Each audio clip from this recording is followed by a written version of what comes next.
Hoy terminamos los comentarios del libro de Éxodo. Han sido una grande bendición desde que empezamos a ver la esclavitud del pueblo de Israel durante estos 40 capítulos. Hoy llegamos al último video que vamos a estar hablando de aquí y esperemos que haya sido esta serie una bendición. Te invito a que veas el canal, ahí está todo Génesis comentado, todo Job y ahorita todo Éxodo, gracias a Dios. Bueno, video 169, con este cerramos este maravilloso libro, el segundo de la ley. Acompáñame con tu Biblia y te motivo para que sigas estudiando, analizando la palabra de Dios para que nuestros ministerios estén bien fundamentados. Gracias por acompañarme en este canal, video a video, tema a tema, capítulo a capítulo, verso a verso. Luego Jehová habló a Moisés diciendo: en el primer día del mes, primero harás levantar el tabernáculo de reunión. Un año nuevo que empezaba y debían de levantar el tabernáculo de reunión donde estaba el lugar de los sacrificios y del perdón, donde se iba a llevar a cabo toda esta dinámica sacerdotal. Y pondrás en el arca del testimonio y la cubrirás con el velo. Entonces iban a empezar ahí por el lugar santísimo, donde solo estaba el arca y esta debía estar tapada, oculta, como en cierta forma permanecía esa gloria de Dios, donde no tenían todos acceso a ella. ¿Y qué iba a hacer Moisés? Bueno, pues iba a ir acomodando todas las cosas en el lugar santo, en el lugar santísimo, según los muebles que debían de estar en cada una de estas áreas. Entonces, en primer lugar vemos que mete el arca del pacto. En segundo lugar, ahí en el lugar santo, pues estaba la mesa de los panes, el candelero y el altar del incienso, en el que ya expliqué video a video de qué se trataba cada uno de estos muebles, ¿no? En tercer lugar, debía de acomodar donde iban a poner los holocaustos, que eran en el altar ese de bronce que estaba en el atrio.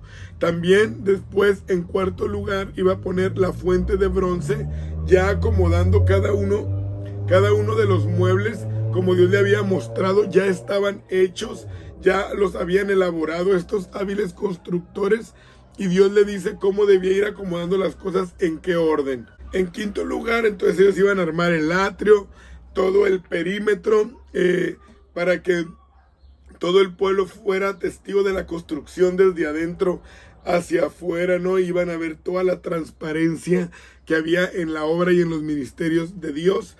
Que después, ¿qué iba a hacer Moisés después de haber armado todo esto? Esto es muy importante ver. Para empezar, la importancia de cada área, de cada mueble, la importancia de su funcionalidad, quién la debía de llevar, a qué se refería con todo eso el Señor. Bueno, debían de estar familiarizados con él, porque iba a ser del uso diario, así como nosotros en nuestros ministerios, estar familiarizados con la Biblia, estar familiarizados con nuestra liturgia, estar familiarizados con lo que se hace en la iglesia para poder desarrollarlo mejor. Entonces, ya que todo en ese orden que Dios les había indicado y que era algo tan solemne, de tanto respeto, con tanta seriedad lo hacían, como esa arca, en primer lugar, representando la presencia de Dios, era acomodada en ese lugar santísimo, y luego paso a paso el candelero, la mesa de los panes, paso a paso el altar del incienso, y luego salirse y paso a paso poner el altar del holocausto, y luego el lavacro, y ir haciendo ese atrio. Como todo tenía su porqué, su razón de ser, y el pueblo lo debía entender. Ya al final, entonces, tomaban del aceite de la unción y ungían todo. Todo lo que estaba en él era santificado. Todo en el altar, en el holocausto, todo era ungido con este aceite que representaba el Espíritu Santo, el Espíritu de Dios. Hasta lo más bajo, las basas, todo era impregnado por este aceite, ¿no? Después de que todos los muebles eran ungidos, ahora le iba a tocar a Aarón llevar a sus hijos y él mismo a la puerta de reunión. Iban a ser lavados con agua, es decir, todos los muebles eran ungidos, pero las personas los seres humanos, los sacerdotes de Leví que iban a trabajar ahí, a ministrar, eran lavados en la puerta del tabernáculo para entonces hacerlo de la manera más limpia, tanto física como internamente. Después eran también ungidos y eran consagrados, es decir, declarados hombres separados para el sacerdocio, sin límite de tiempo. Entonces eso era lo que tenía que haber en todo este ritual: ungir el tabernáculo y sus muebles, y lavar a los sacerdotes y ungirlos. Dice aquí la palabra de Dios: serán mis sacerdotes y su unción les servirá para sacerdocio perpetuo por sus generaciones. Y Moisés hizo conforme a todo lo que Jehová le mandó, así lo hizo. Así, en el día primero del primer mes, en el segundo año, el tabernáculo fue levantado. Paso a paso, Moisés obedeció las órdenes, las instrucciones, y se fueron cumpliendo un año después de que ellos habían sido ya libres. Entonces Moisés hizo levantar todo lo que Dios le dijo, puso las bases y colocó las tablas. Ya vimos el significado: puso las barras, alzó las columnas, levantó la tienda del tabernáculo, puso las cubiertas encima de ella como Jehová se lo había mandado, y tomó el testimonio, la palabra de Dios, las tablas, y las metió en el arca. Y encima puso el asiento de Dios, el propiciatorio, para que nosotros entendamos en este simbolismo que todo lo sustentado, todo el trono de Dios está basado en su palabra santa. Ahí lo metió en el arca del tabernáculo y puso el velo extendido y ocultó, dice el verso 21, el arca del testimonio como Jehová se lo había mandado. Entonces vemos ya en este mismo capítulo cómo paso a paso fue haciendo esto Moisés, de poner el tabernáculo, pero ya en su función. Miren, por ejemplo, puso la mesa, pero ya le puso los panes que estaban delante de Jehová, como Jehová le había mandado, esos panes de la proposición. No solamente ya estaba la mesa construida, sino ya estaba el pan, que significaba la provisión, y cada tribu de Israel.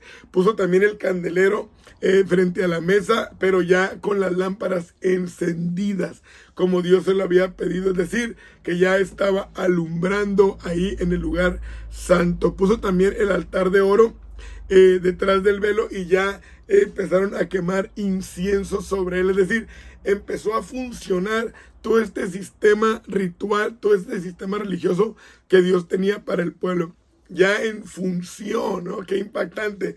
Después colocó el altar del holocausto en la entrada del tabernáculo de reunión y sacrificó sobre él. Vean qué importante es la funcionalidad. El arca ya tenía las tablas del testimonio. El altar del incienso ya estaban quemando incienso. La mesa de los panes ya tenía los panes, y el candelero ya estaba ardiendo. Y en el altar ya se estaba sacrificando. ¿Y qué pasó con la fuente de bronce? Pues se le puso agua para que entonces pudiera lavar, cumplir con el propósito. En esta diversidad de muebles lo podemos aplicar a nuestra diversidad de dones, de ministerios, de funciones que deben de empezar a funcionar, porque si no se van a quedar como simples muebles empolvados que no son de utilidad. Tiene que estar listo para el servicio. Entonces Moisés y Aarón se lavaban en ellas sus manos y sus pies cuando entraban en el tabernáculo de reunión, y cuando se acercaban al altar se lavaban como Jehová había mandado a Moisés. Finalmente entonces levantaron el altar, pusieron la cortina y la puerta del atrio. Así acabaron la obra del tabernáculo, como lo fuimos viendo paso a paso, video a video. Bueno, dice el verso 34, entonces una nube cubrió el tabernáculo de reunión y la gloria de Jehová llenó el tabernáculo. Es decir, ya estaba todo lo material, pero ahora faltaba esa parte gloriosa, como cuando decimos que somos bautizados en agua, pero luego viene la contraparte también, que es el bautismo con el fuego del Espíritu Santo, o sea, el sello de Dios, la firma de Dios ante lo realizado por hombres, pero autorizado por Él. Entonces la presencia de Dios llegó y consagró el lugar, como Dios diciendo, me gustó, lo hicieron bien y lo respaldo, aquí estoy. Entonces los ministros y las iglesias no debemos de conformarnos solo con con lo que puede hacer la mano humana en lo que hacemos, bonitas predicaciones, bonitas construcciones, bonitas actividades, bonitas acciones. Debe de llevar la firma, el sello, el respaldo, la aprobación de Dios en todo lo que hagamos. Eso es la clave de que la divinidad está con nosotros. Y no podía Moisés entrar en el tabernáculo de reunión porque la nube estaba sobre él y la gloria de Jehová lo llenaba. Entonces Dios les estaba haciendo saber que Él era el que tenía que ser visto y alabado en ese lugar, que Él era el que llenaba todo el templo. Entonces no debemos dejar entrar en nosotros mismos que la gloria sea para nosotros, que nosotros queramos figurar. Es Dios el que tiene que hacer las cosas, es decir, menguar nosotros, no vernos nosotros, para que Dios se vea cada vez más. Y cuando la nube se alzaba del tabernáculo, los hijos de Israel se movían con todas sus jornadas. O sea, la nube les marcaría la dirección, el paso, la velocidad, la distancia y la fecha para moverse. La nube decía qué horas. Vámonos. No lo determinaba ni el clima, ni la comida, ni la decisión de ellos, ni los astros, nada. Era la nube de gloria, ni los líderes. Era la presencia de Dios la que decía cuándo se iban a mover. Cierro entonces este comentario de este maravilloso libro. Pero si la nube no se alzaba, no se movían hasta el día en que ella se alzaba. Es decir, Dios determinaba cuánto tiempo iban a estar en determinado lugar. Ellos no podían decidir nada, porque la nube de Jehová estaba de día sobre el tabernáculo y el fuego estaba de noche sobre él, a vista de toda la casa de Israel en todas sus jornadas. Dios, por amor al pueblo, no se separaba de él en ningún momento. Había una permanencia total. De día y de noche se miraba la mano gloriosa, poderosa de Dios en ellos. Y así Jesús mismo prometió que estaría con nosotros todo el resto de nuestra vida hasta el fin del mundo. Así que ánimo, le doy gloria a Dios por terminar este libro. Espero que haya sido de grande bendición estos videos, que te ayuden en tu ministerio. Recuerda, no te conviertas en un mueble, sino sé una persona con utilidad en el servicio a Dios, y que la gloria de Dios se mueva en nosotros. Mi nombre es Carlos Martínez y mi deseo es que Dios te bendiga. Ánimo.